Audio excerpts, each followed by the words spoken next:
இருக்கீங்க? Welcome to Ammuma's kitchen. இன்னைக்கு பார்க்க போறது பாத்தீங்க அப்படின்னா ஒரு லஞ்ச் பாக்ஸ் ரெசிபி தான். ரொம்ப ஈஸி அண்ட் சிம்பிளா வீட்ல கொஞ்சமா மசாலா சேர்த்து குழந்தைங்களுக்கு கூட பிடிக்கிற மாதிரி பாய் வீட்டு குஸ்கா எப்படி செய்யறது தான் இன்னைக்கு நம்ம பார்க்க போறோம். வாங்க வீடியோக்குள்ள போய் எப்படி செய்யறதுன்னு பார்க்கலாம். குஸ்கா செய்யறதுக்காக குக்கர் வச்சாச்சு. குக்கர்ல 2 டேபிள் ஸ்பூனுக்கு முதல்ல ஆயில் போட்டுக்கலாம். அது கூடவே 2 டீஸ்பூனுக்கு பார்த்தீங்க அப்படின்னா நெய்யும் சேர்த்துக்கலாம். நெய் சேர்க்கும் போது நல்லா இருக்கும். நெய்யும் எண்ணெயும் சூடானதுக்கப்புறம் 3 துண்டு பட்டை, 3 கிராம்பு, 3 ஏலக்காய், ஒரே ஒரு அன்னாசிப்பூ, கூடவே 2 பிரிஞ்சி இலை. இது எல்லாம் நல்லா பொரிஞ்சதுக்கப்புறம் 2 பெரிய வெங்காயம் நல்லா நீளமாக கட் பண்ணியிருக்கேன், அது உள்ளே சேர்த்துக்கலாம்.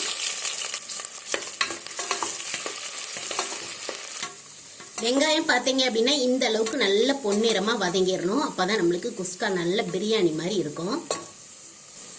இப்போ பார்த்தீங்க அப்படின்னா 3 பச்சை மிளகாவை லேசாக இந்த மாதிரி கீறிட்டு உள்ளே சேர்த்துக்கலாம். முழுசாக கட் பண்ணணும்னு அவசியம் இல்லை. இந்த அளவுக்கு கீறினாலே காரம் பிடிச்சிக்கும்.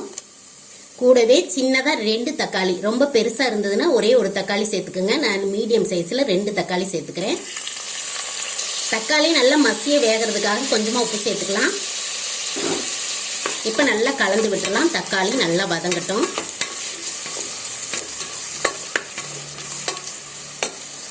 இப்போ இஞ்சி பூண்டு விழுது சேர்த்துக்கலாம். 2 டீஸ்பூன் அளவுக்கு சேர்த்துக்குங்க. இப்போ இஞ்சி பூண்டோட பச்சை வாசனை போகிற வரைக்கும் வதக்கி விட்டுறலாம். ஒரு 2 நிமிஷத்துக்கு நல்லா வதக்கி விட்டுறலாம். நல்லா ஒரு கைப்பிடிக்கு புதினா சேர்த்துக்கலாம். அதே அளவுக்கு ஒரு கைப்பிடிக்கு மல்லி இலை.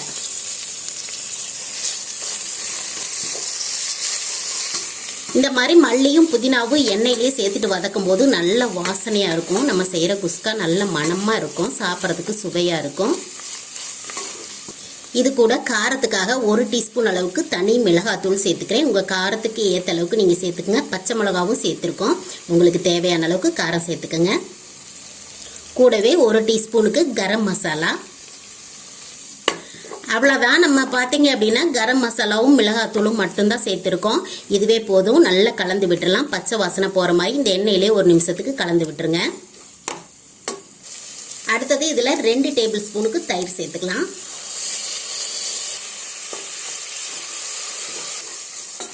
தயிர் சேர்த்துட்டு அடுப்பை சிம் பண்ணிவிட்டு நல்லா கலந்து விட்டுக்குங்க. அப்போ தயிர் வெடிக்காமல் இருக்கும். நான் இந்த கப்பில் தான் 2 கப்பு அரிசி எடுத்திருக்கேன். நம்ம சாப்பாட்டு அரிசி தான் எடுத்திருக்கோம். அதை வந்து அரை மணி நேரம் போல் ஊற வச்சுருக்கேன். 3 முறை கழுவிட்டு இப்போ வந்து இதில் 4 கப்பு தண்ணி விட்டுக்கலாம்.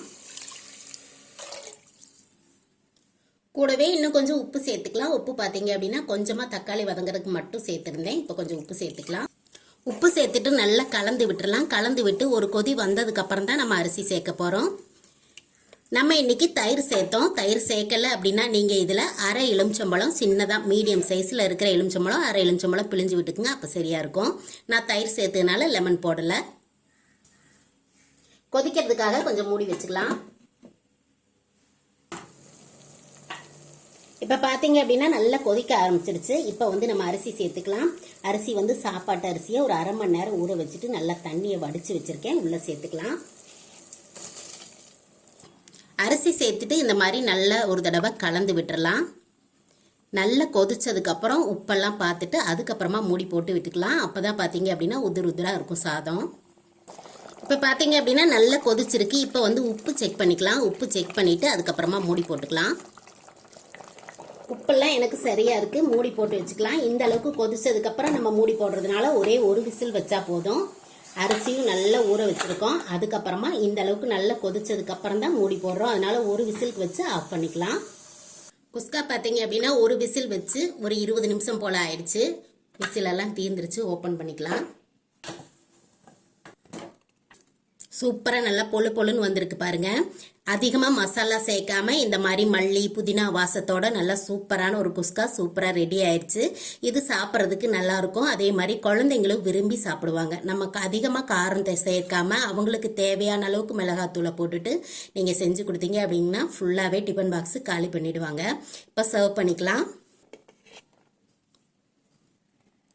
இந்த குஸ்காவுக்கு பார்த்தீங்க அப்படின்னா சைடிஷாக அதிகமாக எதுவுமே தேவைப்படாது. தயிர் வெங்காயம் மட்டும் இருந்தாலே போதும். கூட ஒரு முட்டை வச்சு கொடுத்தீங்க அப்படின்னாலே சூப்பராக சாப்பிட்ருவாங்க.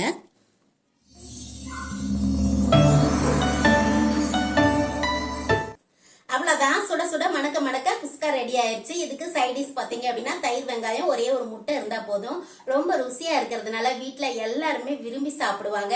வாரத்துல ஒரு நாள் இந்த மாதிரி செஞ்சு கொடுங்க, ரொம்ப சூப்பரா இருக்கும். நமக்கு வேலையும் ரொம்ப சிம்பிள். இந்த குஸ்காவை இதே மாதிரி நீங்க செஞ்சு பார்த்துட்டு எப்படி வந்துச்சு அப்படிங்கறத கண்டிப்பா கமெண்ட்ல சொல்லுங்க. பிடிச்சிருக்கு அப்படின்னா எல்லாரும் ஒரு லைக் கொடுங்க. நம்ம சேனல் இனிமே நீங்க சப்ஸ்கிரைப் பண்ணல அப்படின்னா சப்ஸ்கிரைப் பண்ணிக்கோங்க. பக்கத்துல இருக்கிற பெல் பட்டனையும் அழுத்தி வச்சுக்கோங்க. அப்பதான் நம்ம வீடியோஸ் கண்டினியூஸா உங்களுக்கு வந்துகிட்டே இருக்கும். தொடர்ந்து அம்முமாஸ் கிச்சன் பார்த்துக்கிட்டே இருங்க. ஆரோக்கியமான ரெசிபியை செஞ்சுக்கிட்டே இருங்க. ஹலோ ஃப்ரெண்ட்ஸ், நீங்க வெளிய வாங்க. சாப்பிட்டு பாருங்க எப்படி இருக்குன்னு சொல்லுங்க. அதுக்குதான்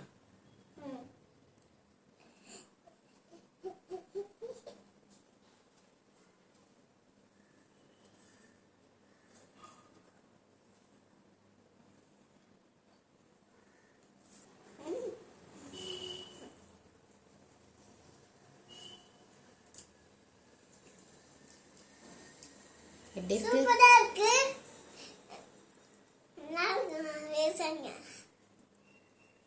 நல்லா இருக்கு. இது மாதிரியே நம்ம சேல்ஸ்டா சாப்பிடலாம். வாங்க சாப்பிடலாம்.